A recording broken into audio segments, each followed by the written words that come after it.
कराची से शहजाद कादर के मुताबिक डीए क्रैक क्लब कराची में मुनक़िदा पहली ईज़डन टेनिस चैम्पियनशिप कामयाबी के साथ इख्तिताम पजीर हो गई। तकरीब के मेहमान खसूसी काज़मो ग्रुप के डायरेक्टर ऑपरेशंस शाहरुख खुर्शीद ने पाँचों इवेंट्स के फ़ातहीन और रनर अप्स को 2 लाख रुपए के इनामात से नवाजा। अपने खिताब में उन्होंने कराची टेनिस एसोसिएशन और डीए क्रैक क्लब की इंतज़ामिया को शानदार और प्रोफेशनल अंदाज में इवेंट मुनक़िद करने पर खिराज तहसीन पेश किया। उन्होंने बताया कि ईज़डन एक आलमी शोहरत याफ्ता कॉस्मेटिक ब्रांड है जिसके ब्रांड एम्बेसडर दुनिया के नंबर 1 खिलाड़ी और हालिया French open champion Carlos Alcaraz हैं। उन्होंने ऐलान किया कि इसी साल एक कौमी टेनिस चैम्पियनशिप भी ईज़डन के ताउन से मुनक़िद की जाएगी।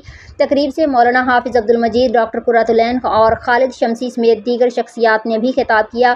टूर्नामेंट के नुमाया नताइज मर्दों के सिंगल्स में तैमूर अंसारी ने महातीर मोहम्मद को शिकस्त दी। ख़वातीन के सिंगल्स में डालिया अशरफ ने इशल आसिफ को हराया। गर्ल्स अंडर 17 इवेंट में डालिया अशरफ ने इशल आसिफ को शिकस्त दी।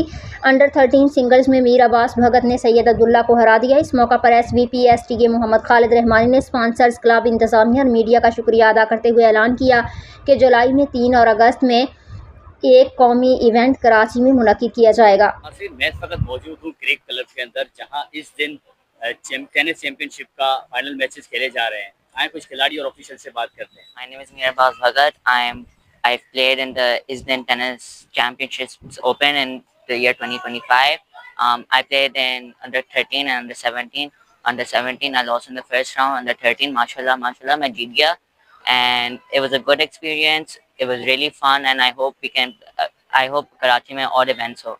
कोच है, खेलते रहूं, practice करूं, and you know, all titles inshallah. I hope I win more. I've won 3 titles so far and I want to win more, so must practice more, play more, and inshallah maybe get into a D1 scholarship in USA or whatever.